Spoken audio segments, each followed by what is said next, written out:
우리 두 손을 가슴에 올려놓고 우리 함께 2026년도 우리 교회 주신 말씀을 함께 선포합니다. 시작. 여호와가 우리 가족을 항상 인도하여 메마른 곳에서도 우리 가족의 영혼을 만족하게 하며 우리의 가족의 뼈를 견고하게 하리니 우리의 가족은 물된 동산 같겠고 우리 끊어지지 아니하는 샘 같을 것이라. 아멘. 할렐루야. 우리의 가족들 지난 한 주간 동안 메마른 곳을 지나갈 수 있을 것입니다. 하지만 우리 하나님께서 우리와 함께 하심을 믿으시기를 바랍니다. 오늘 함께 봉독한 말씀을 통해 제목을 따라 볼까요? 기다리지 못한 왕. 네, 오늘 사울 왕 두 번째 시간 함께 은혜를 나누기 원합니다.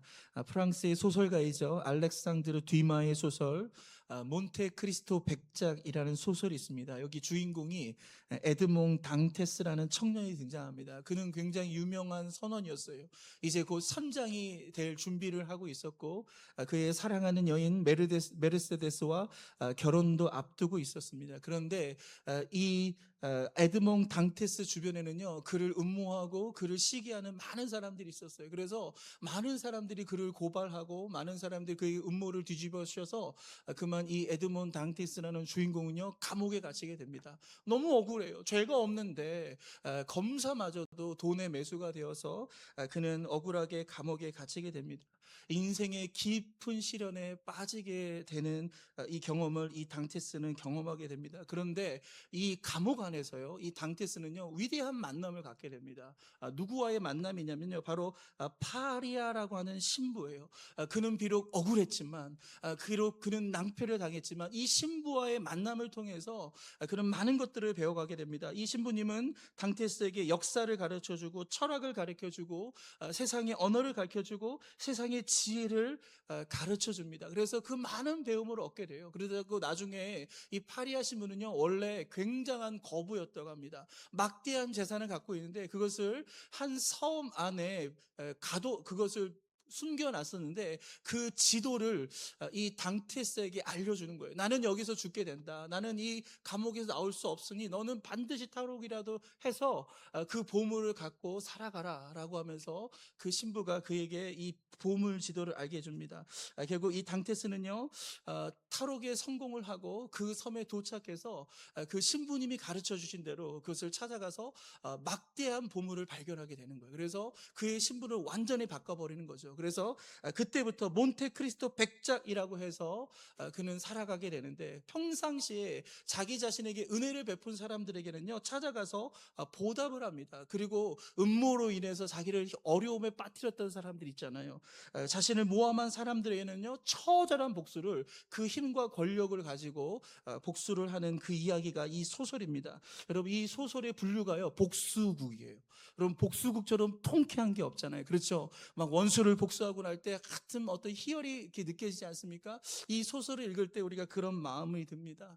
처음에 이 몬테크리스토 백작이 복수를 감당할 때 그 복수의 처음 마음은 이거였어요. 나는 정의를 바로 세워야 된다. 그래서 자신이 하나님의 정의를 대신하는 집행관이라고 그렇게 생각했습니다. 근데 복수를 진행하면 진행할수록 이 몬테크리스토 백작 마음속에 이런 한 가지 의문이 드는 거예요. 뭐냐면, 나는 저 사람만 복수하고 싶었는데 그 가족들, 그 주변의 사람들이 함께 힘들어하고 어려워하는 것을 보면서, 내 복수가 저 사람에게만 가는 게 아니구나. 이 복수가 다른 사람을 더 힘들게 하고 고통받을 수도 있다는 것을 깨닫게 됩니다. 그러면서 어떤 생각을 하냐면, 나는 정의를 실현한 것이 아니라 하나님의 자리를 대신하려 했던 것은 아닌가라는 그런 생각에 빠지게 됩니다.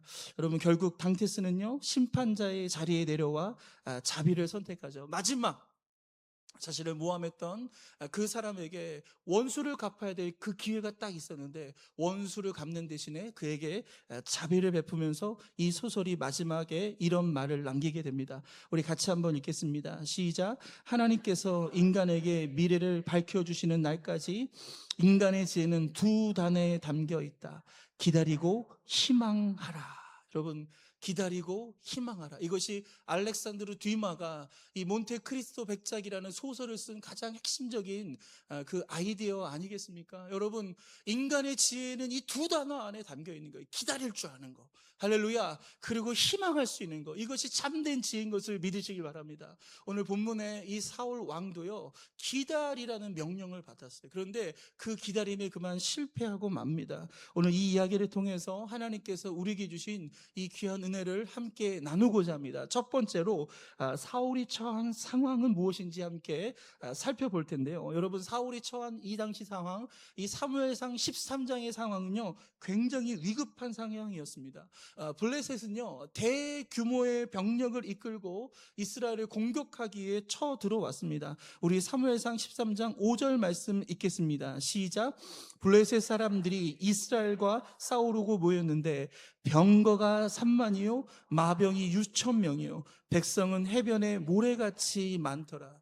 블레셋의 이 군인들, 정말로 이 해변에 모래같이 어마어마한 백성들을 끌고 이 블레셋이 이스라엘을 공격하러 온 거예요. 이거 전면전이에요. 모두 화력을 집중하겠다. 근데 당시 이러한 블레셋을 대항하기 위해서 모여있는 이스라엘 군대의 숫자는 3천 명에 불과했습니다. 여러분, 병거만 3만 명인데 그 3만 명의 병거 앞에 군사 3천 명은 너무 초라하지 않습니까? 그래서 이스라엘 백성들, 이 군인들이 어떻게 되냐면요, 그 엄청난 군인들이 몰려오는 것 가운데 너무 두려운 거예요. 그래서 사람들이 숨기를 시작합니다. 어떤 사람은 굴과 어떤 사람은 숲을, 바위 틈, 웅덩이에 숨게 돼요. 또 심지어 어떤 사람은요, 요단강까지 건너가면서 멀리 도망치는 그런 사람도 있었어요. 도망을 치지 않고 또 숨지 않았었던 사람들, 그 사울 곁에 있는 사람들도 너무나 두려웠어요. 벌벌 떨고 있는 상황이었습니다. 이런 상황에서 사울은 사무엘을 기다리지 못하고 사무엘이 하나님께 드려야 될 그 번제를 자신이 대신 드리게 되는 거예요. 그래서 이 번제를 사울 왕이 드리게 되면서 이 큰 범죄를 지르게 되는 것을 볼 수 있습니다. 사울이 처음부터 기다린 거 아니에요. 7일 동안 기다렸습니다. 하지만 사무엘이 보이지 않자, 그리고 백성들이 계속 흩어지고 또 이 전쟁에서 승리하고 싶은 그 욕심에 그만 사울 왕은요, 사무엘이 드려야 될 이 번제를 자기 자신이 드리게 되는 이 죄를 범하게 됩니다. 여러분, 우리의 삶에도요, 사울과 같은 그런 현실들이 있죠. 여러분, 숫자라는 게 뭐예요? 숫자는 굉장히 정확해요. 숫자는 객관적입니다. 그래서 우리를, 그 숫자는요, 두렵게도 하고 그 숫자는 우리를 교만하게도 하죠. 통장에 잔고가 적으면 어떻게 하죠? 두려워요. 이거 갖고 어떻게 살지? 겁이 덜컥 나게 됩니다. 산더미 같은 문제들을 해결하기에 통장의 잔고가 너무 부족합니다. 또 통장의 잔고가 너무나 많으면요, 쉽게 교만해집니다. 심지어 하나님조차 믿으려고 하지 않은 그런 사람들이 있습니다. 아마무인이 돼버리는 거예요. 내가 제일 높은 사람이다, 내가 가장 힘센 사람이다 라고 하면서 교만해집니다. 여러분, 병원을 가십시오. 혈압, 혈당, 콜레스테롤 같은 그 수치, 또 우리가 알지 못하는 온갖 수치를 우리 가운데 뒤밀면서 우리의 건강의 상태를 설명합니다. 교회도 마찬가지 아닙니까? 교인의 숫자, 헌금 액수, 평균 연령, 교회 학교 규모, 그 숫자로 그 교회를 평가하는 시대가 아닌가 봅니다. 그러면 숫자는요, 현실을 이해하는 데는 굉장히 중요하고 객관적인 자료인 건 맞습니다. 그러나 그 숫자가 우리의 믿음과 우리의 선택을 지배해서는 안 된다라는 것입니다. 눈앞에 펼쳐진 그 현실만 바라보면 우리도 사울처럼 될 수밖에 없습니다. 철학자 헤겔은 이런 말을 합니다. 우리 같이 한번 읽겠습니다. 시작. 역사가 보여주는 가장 큰 교훈은 사람들이 역사로부터 좀처럼 교훈을 배우지 않는다는 사실. 역사는 오늘의 거울이라고 우리가 알고 있어요. 그런데 헤겔은 뭐라고 얘기해요? 이 철학자는 이 시대를 통찰하면서 좀처럼 배우려고 하지 않는다. 오늘 이 사울의 이야기도 한 이스라엘의 역사예요. 우리는 이 이야기를 통해서 좀처럼 배우려고 하지 않는 사람이 되는 것이 아니라, 여러분, 배울 수 있는 은혜가 있기를 축복합니다. 여러분, 성경을 보십시오. 성경은 인간의 실패를 감추지 않아요. 다윗의 이 잘못된 행동들을요, 감추지 않습니다. 아브라함의 실수와 모세의 분노, 다윗의 범죄, 다윗이 사람을 죽인 거, 베드로의 부인 다 기록하고 있어요. 여러분, 이유가 뭐예요? 그들을 조롱하기 위한 것이 아니에요. 어떻게 이럴 수가 있지? 사람들의 손가락질을 받기 위해서 그것을 기록한 것이 아니라 이 역사의 이야기를 통해서 우리 가운데 말하고 있는 거예요. 이러한 실수를 하지 말아라. 이 실수를 반복하지 말아라. 바로 이것이 이스라엘 역사를 통해서 하나님께서 우리에게 주시는 말씀입니다. 그렇다면 두 번째로 이 사울 왕, 과연 무엇이 문제였는가 하나씩 하나씩 우리가 한번 짚어보도록 하겠습니다. 첫 번째는요, 눈에 보이는 상황을 하나님의 말씀보다 크게 보았다는 그 문제가 있습니다. 여러분, 사울 왕이 사무엘이 드려야 될 제사, 사무엘은 제사장이었잖아요. 그러니까 이 제사를 관장하는 건 사무엘의 역할인데, 그 사무엘에 대해 해야 될 역할을 사무엘이 늦게 오자 그만 사울 왕이 왕이니까 뭐든지 할 수 있다라고 생각한 거예요. 그래서 내가 대신 번제를 드리겠다. 화목제물을 갖고 와라, 번제물을 갖고 와라. 그래서 여러분, 얼마나 많은 예배를 이 사울 왕이 드려봤겠어요. 많은 예배를 드려보니까 어떤 형식으로 어떻게 드리는 것쯤은 분명히 알고 있었을 겁니다. 그래서 그런 기억을 더듬어서 번제를 하나님께 올려드리는데, 여러분, 성경은요 기가 막힌 타이밍을 만들어내는데 뭐냐면, 번제를 딱 마치자마자 누가 도착해요? 사무엘이 도착하는 거예요. 여러분, 우리 예배 드리는 시간 몇 시간입니까? 여러분, 우리 10시간 드리나요? 여러분, 3박 4일 드리나요? 아니잖아요. 1시간 딱 예배 드려요. 그 1시간, 여러분, 사울은요 그 1시간을 기다리지 못하고 그냥 이렇게 범죄한 것을 볼 수 있습니다. 그래서 사무엘이 그 번제 드리는 사울 왕의 모습을 보자마자 이렇게 하죠. 왕이 행하신 것이 무엇입니까? 추궁을 하는 거죠. 이건 하면 안 되는 일이에요. 사울 왕이 할 수 없는 그런 하나님의 영역에 지금 사울 왕이 손을 댄 것입니다. 사울이 여기에 대한 변명을 합니다. 그 변명의 내용이 사무엘상 13장 11절입니다. 같이 읽을까요? 시작. 백성은 내게서 흩어지고 당신은 정한 날 안에 오지 아니하고 블레셋 사람은 믹마스에 모였음을 내가 보았으므로. 여러분, 사울이 대답한 것 중에 거짓된 게 있나요? 다 진실된 거예요. 다 사실을 얘기한 거예요. 백성이 흩어지고 있었죠. 막 도망가고 있었어요. 여러분, 요단강을 건너가고 있었어요. 몇몇 사람 붙잡아 놓지 못하는 이런 상황이었습니다. 또 뭡니까? 사무엘은 정한 날이 오지 않았습니다. 이 7일이나 기렸지만, 이 7날이나 기다렸지만 사무엘은 도착하지 않았고, 블레셋 사람들은 믹마스에 전열을 갖추고 이제 밀어 닥칠 그 준비를 하고 있었습니다. 근데 오늘 사울 왕의 고백은 무엇입니까? 가장 핵심적인 표현은 뭐냐면 내가 보았으므로예요. 보았으므로. 지금 사울 왕은 뭘 본 거예요? 현실을 본 거예요. 눈앞에 펼쳐진 그 현실에 압도당한 것입니다. 사울이 본 것은 사실이었습니다. 근데 사울의 문제는 뭐예요? 현실을 잘못 본 것이 아니라 현실만 보았다라는 것입니다. 눈에 보이는 블레셋 군대는 보았지만 눈에 보이지 않는 만군의 하나님은 보지 못했습니다. 흩어지는 군사는 보았지만, 그 군사의 숫자는 세었지만, 하나님께서 지금까지 나에게 주셨던 그 약속을 성취하시고 응답하셨던 그 은혜는 세지 못했습니다. 믿음은 현실을 보지 않는 것이 아닙니다. 믿음이란 현실만 보지 않는 거예요. 현실 플러스 하나님도 바라보는 것입니다. 그럼 민수기 13장에 보면요, 12명의 정탐꾼의 이야기가 나옵니다. 모세가 12명의 정탐꾼을 선발하죠. 그래서 가나안 땅을 먼저 정탐하라고 합니다. 그때 12명 전체가 다 그 가나안 땅을 다 정탐하고 왔어요. 여러분, 그들은 같은 땅을 봤습니다. 같은 성벽을 봤어요. 같은 거인을 봤습니다. 똑같은 걸 봤어요. 그런데 10명은 뭐라고 얘기합니까? 그들은 강하고 우리는 메뚜기와 같습니다. 우리는 불가능합니다. 이거 안 돼요. 이거 절대로 우리가 들어가면 안 된다라고 얘기합니다. 그때 2명이었던 여호수아와 갈렙은 전혀 다른 결과를 선언하죠. 우리 민수기 14장 9절 믿음을 갖고 우리 함께 고백하겠습니다. 시작. 여호와께서 우리와 함께 하시느니라 그들을 두려워하지 말라. 여러분, 여호수아와 갈렙이 거인을 못 본 게 아니에요. 여호수아와 갈렙이 그 큰 여리고성을 놓친 게 아닙니다. 그들은 거인보다 크신 하나님이 함께 하신 것을 본 거예요. 10명은 현상만 보았지만 이 2명은 현상 너머의 하나님을 본 것입니다. 사랑하는 성도 여러분, 지금 여러분 눈앞에 무엇이 보이십니까? 줄어드는 통장, 악화된 건강, 변치 않는 가족들, 닫혀있는 마음의 문만 보이십니까? 여러분, 현실을 외면하지 말라는 게 아니에요. 현실을 보지 말라는 게 아닙니다. 그러나 그것이 전부라고 우리가 결론을 내리지 않길 바랍니다. 보이는 현실 위에 보이지 않는 하나님의 손의 역사가 우리 가운데 있음을 믿으시기를 바랍니다. 두 번째로 사울 왕의 문제는요, 환경보다 마음이 문제였어요. 뭐가 문제였다고요? 마음이 문제였다라는 거예요. 앤드루 머레이라는 목사님께서 이런 말씀하십니다. 우리 같이 함께 읽겠습니다. 시작. 기다림은 모두 마음의 상태에 달려요. 앤드류 머레이 목사님께서 우리의 신앙을 통찰하면서 우리의 이 기다림의 문제는 무슨 문제다? 마음의 문제다. 기다리지 못하는 것, 조급한 것, 환경의 문제가 아니라, 숫자의 문제가 아니라 바로 우리의 마음의 문제다라고 얘기하고 있습니다. 마찬가지예요. 사울도요, 그 앞에 펼쳐진 현실 분명히 녹록지 않았어요. 두려움은 맞습니다. 하지만 더 큰 문제는 뭐냐면 그 마음의 문제였습니다.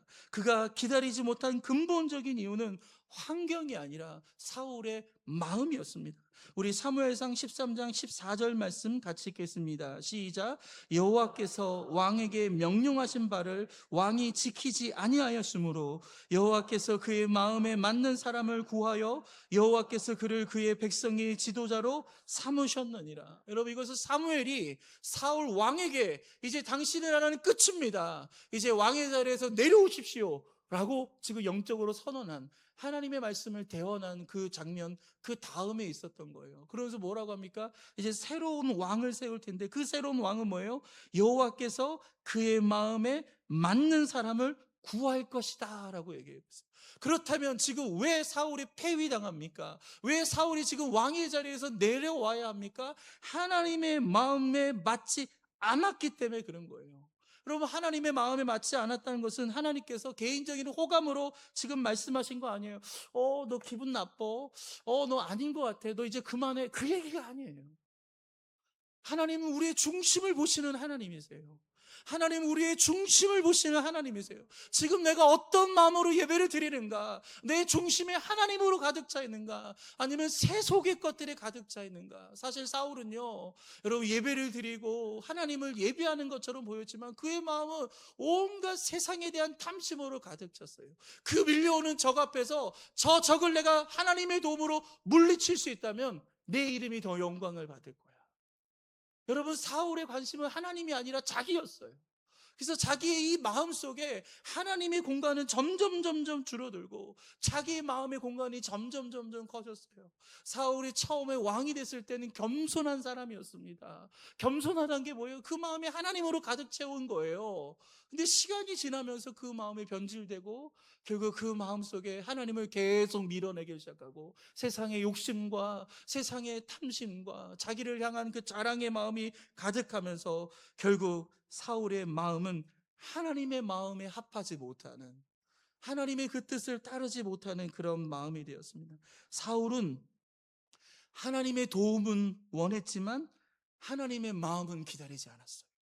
전쟁의 승리는 원했지만 하나님께서 왜 기다리게 하시는지는 묻지 않았어요. 이유가 있는 건데, 하나님의 능력은 필요했지만 하나님의 뜻 아래 자신을 굴복하거나 순종하고 내려놓지는 않았습니다. 이것이 사울의 문제입니다. 세 번째 문제는요, 자신의 권한을 넘어 하나님의 자리를 대신한 거예요. 여러분, 사울 왕이 제사를 드린 거 그냥 한 번이 아니에요. 그냥 한 번의 종교의식을 내가 그냥 한 거다 이렇게 가볍게 여길 것이 아닙니다. 영역이라는 게 있어요. 건들 수 없는 영역이 있어요. 우리는 하나님의 것을 건들면 안 돼요. 하나님의 것과 우리 것을 분명히 구별해야 되고 우리가 하나님의 것을 침범해서는 안 됩니다.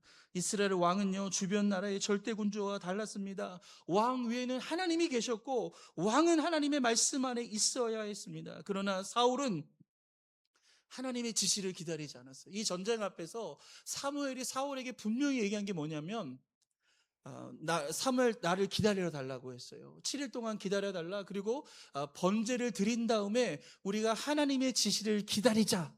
이게 사무엘이 사울 왕한테 요청했던 상황이었어요. 그렇다면 사울 왕은 사무엘의 이 말을 들어야죠. 좀 시간이 기다리더라도 기다려야죠. 좀 지나더라도 기다려야 되고, 이 제사를 드린 다음에 하나님의 뜻을 물어야 했습니다. 그런데 사울은 하나님의 지시를 기다리지 않고 자신이 먼저 결정한 거예요. 그리고 제사를 통해 자신의 결정에 하나님의 승인을 얻으려고 했습니다. 사무엘이 여기에 대해서 이렇게 지적하죠. 사무엘상 13장 13절입니다. 같이 읽겠습니다. 시작. 왕의 하나님 여호와께서 왕에게 내리신 명령을 지키지 아니하였도다. 여러분, 문제의 본질은 무엇입니까? 사울이 하나님의 명령을 자신의 판단으로 대체한 거예요. 임의로 하나님의 명령을 자기 생각대로 고쳐먹은 것입니다. 사울은 왕이었지만 진짜 왕은 하나님이셨습니다. 그는 하나님의 백성을 잠시 맡은 청지기에 불과했는데 어느 순간 그는 자신이 주인인 것처럼 행동한 것을 볼 수 있습니다. 여러분, 다윗 보세요. 다윗이 왕이었을 때, 예루살렘에 있을 때 그 빼앗겼던 그 법궤가 예루살렘으로 올라오게 됩니다. 그 예루살렘의 법궤가 올라오는 것을 다윗이 보자 어떻게 했어요? 그 다윗은 그 법궤 앞에서 춤을 췄어요. 여러분, 그 당시 입고 있는 이 옷이요, 그냥 통으로 되어 있는 옷이었어요. 속옷도 입지 않았어요. 춤을 추다 보면 이 하체가 드러나게 되는데, 그래서 그의 와이프였던 미갈이 어떻게 채통도 지키지 않고 왕이 저러냐라고 그렇게 얘기할 정도로, 여러분, 다윗은요 하나님 앞에서 정말 기뻐하며 춤추며 나간 거예요. 여러분, 이 순간만큼은 다윗은, 여러분, 법궤가 올라올 때 왕이었습니까? 하나님의 백성이었습니까? 하나님의 백성이었어요. 이스라엘 백성들 앞에서 철저하게 왕이었지만 하나님 앞에서 그는 철저하게 하나님의 백성이었어요. 그래서 그 유명한 고백이죠. 시편 23편 이렇게 시작합니다. 여호와는 나의 뭐라고요? 목자시니. 여호와는 나의 목자다. 그러면 나는 뭐가 되는 거예요? 그 목자에 길러지는 양이라는 거예요. 여러분, 이 관계를, 여러분, 다윗은 철저하게 고백한 걸 볼 수 있습니다. 종교개혁자 존 칼빈이 이렇게 말합니다. 같이 읽겠습니다. 시작. 참된 지혜는 하나님 앞에서 자신의 위치를 아는 데에서 시작된다. 종교개혁자였던 칼빈이 참된 지혜가 뭐냐? 자신의 위치를 지켜야 된다. 우리는 하나님의 자리를 빼앗아서는 안 된다. 여러분, 우리가 자녀를 사랑하죠. 자녀를 양육합니다. 그런데 어느 순간 우리가 자녀 앞에서 하나님이 돼버려요. 우리가 회사를 경영합니다. 회사를 다스리죠. 근데 어느 순간 내가 이 회사의 주인인 양 그런 마음을 가질 때가 있어요. 여러분, 우리는 하나님의 종인 것을 믿으시길 바랍니다. 하나님이 우리의 왕이신 것을 믿으시길 바랍니다. 하나님은 나의 창조주이시고 우리는 그분의 피조물인 것을 믿으시길 바랍니다. 하나님은 우리의 주인이시고 우리는 청지기예요. 우리가 청지기로서 우리 이 사명을 감당하길 바랍니다. 네 번째로, 이 사울 왕의 문제, 그것은 뭐냐면 바로 예배를 위기 해결의 수단으로 사용했다는 거죠. 여러분, 사울은 예배를 드립니다. 번제를 드렸어요. 여러분, 이것은 겉으로 굉장히 경건해 보이는 그런 모습입니다. 그렇지만 사울의 왕의 의도는 뭐였냐면 이 번제, 이 예배를 통해서 흩어지는 군사를 붙잡고 전쟁을 이기기 위한 그 목적이 여기에 담겨져 있습니다. 우리 사무엘상 13장 12절 읽겠습니다. 시작. 내가 여호와께 은혜를 간구하지 못하였다 하고 부득이하여 번제를 드렸나이다. 하나님께 은혜를 간구하면서 부득이 어쩔 수 없이 당신이 늦었기 때문에 내가 예배를 드릴 수밖에 없었습니다 라고 얘기합니다. 사울에게 제사는 하나님께 자기 자신을 드리는 그 예배가 아니라 나의 원하는 결과를 얻기 위한 수단이 되었어요. 여러분, 사울 왕은 이 예배를 수단으로 생각합니다. 여러분, 우리의 기도가 목적입니까? 수단입니까? 여러분, 기도는 하나님과의 대화예요. 기도는 하나님의 뜻을 받을 수 있는 통로가 되는 거예요. 근데 우리는 어느 순간 우리의 기도가 마치 자판기처럼 내가 기도하면 응답 받아야 돼. 내가 돈을 넣고 하나님 이거 주세요라고 기도하면 그 물건이 턱 하고 나와야 돼요. 응답이 턱 하고 나와야 돼요. 근데 자판기에 돈을 넣었는데 물건이 내려오지 않으면 우리 어떻게 하죠? 꽝꽝꽝 치잖아요. 이 기계 망가졌다고 꽝꽝 치잖아요. 거기 전화번호에 전화하잖아요. 물건 안 나왔다고. 여러분, 우리의 기도가 혹시 그렇게 자판기처럼 생각하지 않습니까? 하나님, 우리가 기도한 걸 기다리라고 말씀하셔요. 하나님의 그 기도와 그 약속의 성취 사이에는요 기다림의 시간이 있게 되는 거예요. 오늘 사울은 그 기다림을 기다리지 못했어요. 오늘 저와 여러분은 어떻습니까? 참된 예배는요, 우리 한번 따라할까요? 하나님의 뜻을 따르겠습니다. 그럼 이게 참된 예배예요. 하나님의 뜻, 우리의 마음에 하나님 말씀을 채워가는 거, 내 뜻이 아닌 하나님의 뜻을 하나님께 나가는 거. 근데 우리는 너무나 고집을 부려요. 내 그 뜻을 잘 꼽지 않아요. 내 생각을 잘 내려놓지 않습니다. 오늘 사울의 예배는 무엇입니까? 하나님, 제가 이렇게 결정했으니까 제 결정 도와주세요. 제가 전쟁하기로 했으니까 저 도와주셔서 이 전쟁 이기게 해주세요. 이게 사울의 예배였습니다. 그는 하나님을 의지하는 것이 아니라 하나님을 자신의 계획 안으로 끌어들이려 한 것입니다. 사울은 하나님보다 승리와 왕권 유지를 더 중요하게 여겼습니다. 마지막 세 번째, 오늘 말씀의 결론입니다. 한번 따라할까요? 기다림은 우리를 준비시키는 시간입니다.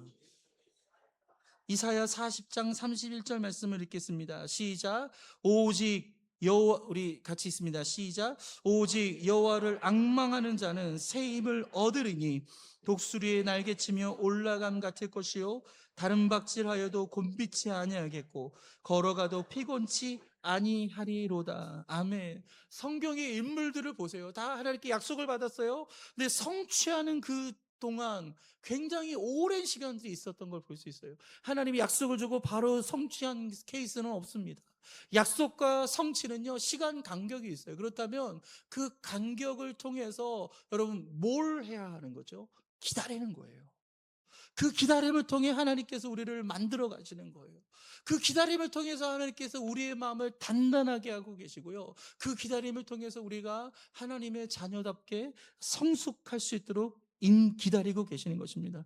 여러분, 요셉은요 17살에 꿈을 받았어요. 그런데 그 꿈이 성취된 것은 30살입니다. 그러면 13년 동안 요셉의 인생에 무슨 일이 있었던 거죠?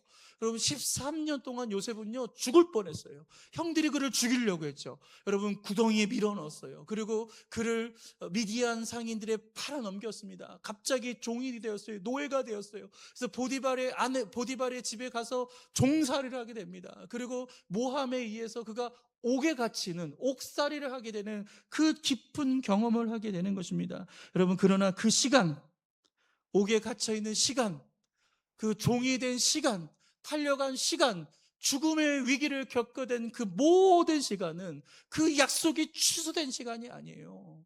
그 꿈이 취소된 시간이 아니었습니다. 바로 하나님께서 요셉을 준비하신 시간이었습니다.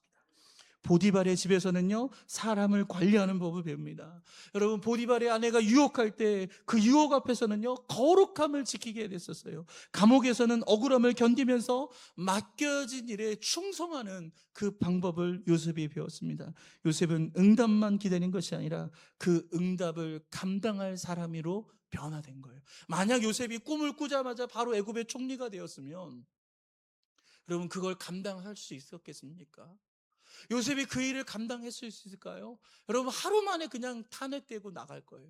여러분, 그걸 감당 못하는 거예요. 하지만 13년 동안 그 무수한 고난과 힘들고 어려운 시간을 통해 하나님께서 그를 만들어 가시는 거예요. 그를 성장시켜 가는 거예요. 그를 빚어 가시는 것입니다. 여러분, 모세도 마찬가지예요. 40살의 모세는요 모든 것을 할 수 있다고 생각해요. 젊었죠, 능력이 있었죠, 지식이 있었죠, 왕자였죠. 못할 게 뭐가 있어요? 하지만 그 40살의 모세는요 그냥 사람을 죽이는 살인자에 불과했어요. 결국 그 살인자의 이야기 때문에 그 모세가 어떻게 합니까? 미디안 강으로 도망치잖아요. 그 많은 지식과 경험과 이 바로 왕자라는 신분도요 여러분, 아무것도 그것을 변호해 줄 수 없었어요. 결국 미디안 광야로 도망칩니다. 그러면서 40년 동안 양을 돌보며 하나님을 의지하는 법을 배우게 됩니다. 40살의 모세는 내가 할 수 있다라고 생각했지만 80살의 모세는요 자신의 부족함을 깨닫습니다. 그때 하나님께서는 모세에게 이렇게 얘기하죠. 반드시 너와 함께 있으리라. 여러분, 모세가 만난 문제가 얼마나 다양하고 얼마나 많습니까? 여러분, 우리는 세상에서 경험을 하는데요, 그 경험만 갖고 모든 문제를 풀 수 있나요? 못 풀어요. 하나의 경험은 하나의 문제만 해결하는 거예요. 만약 모세가 경험만 갖고 있는 사람이었다면 그 광야에서 벌어진 수많은 문제를 어떻게 해결했겠어요? 그렇지만 모세는요 그 경험을 의지하지 않고 하나님을 의지하는 거예요. 하나님을 붙잡은 거예요. 그래서 홍해 앞에 섰을 때 다 두려웠지만 하나님께 기도하면서 그 지팡이를 던지자 홍해의 문이 확 열리게 되는 거예요.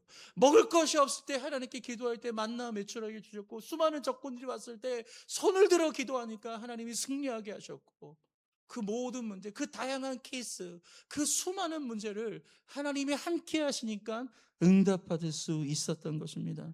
여러분, 우리 인생도 마찬가지입니다. 여러분, 경험, 지식, 여러분의 어떠함이 여러분의 앞으로의 문제를 해결해 주지 못합니다. 하나님이 나와 함께 하셔야 돼요.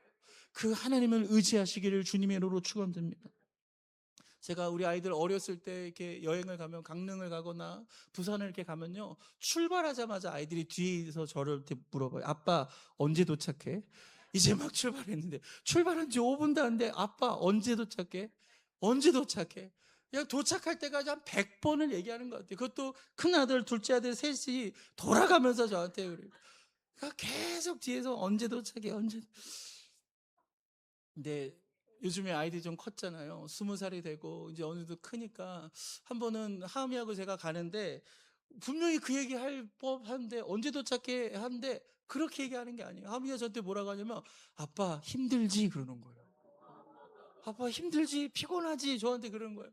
제가 그때 얼마나 위로가 되고 힘이 되는지, 운전하는 게 졸리고 피곤하고 어려운데 제 마음을 알아주니까 제가 얼마나 기특하게 여긴지 모릅니다. 여러분, 어릴 때는요, 목적지만 관심을 갖게 돼요. 하지만 성숙하면서 자신을 데려가는 그 아버지의 마음과 그 수고를 보기 시작하는 것입니다.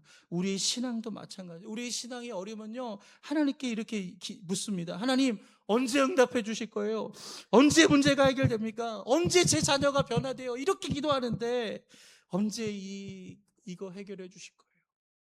그러나 믿음이 성숙하면 질문이 달라지는 거예요. 우리 그 질문을 우리 같이 함께, 우리 힘차게 한번 같이 읽어보겠습니다. 시작. 하나님, 이 기다림 속에서 무엇을 가르치십니까? 제가 오늘 순종해야 할 일은 무엇입니까? 응답보다 하나님의 마음을 더 알게 해 주십시오. 여러분, 어린 믿음은 언제 도착합니까? 라고 묻지만 성숙한 믿음은요, 누가 나를 인도하고 계신지를 바라보는 거예요. 우리 하나님께서 지금 운전대를 붙잡고 계셔요. 여러분의 인생을 지금 드라이브하고 계셔요. 우리 교회를 이끌어 가고 계셔요. 두려워하지 마세요. 염려하지 마세요. 하나님께 다 맡기고 그분을 신뢰하며 나갈 때 우리는 안전하게 그 목적지에 도달하게 됨을 믿으시기 바랍니다. 믿음의 기다림은 원하는 응답을 재촉하는 시간이 아니라 하나님의 마음을 배우는 것이고 하나님의 방법에 순종하는 것입니다. 오늘 그렇게 저와 여러분의 삶 속에 이러한 은혜가 있기를 주님의 이름으로 축원드립니다.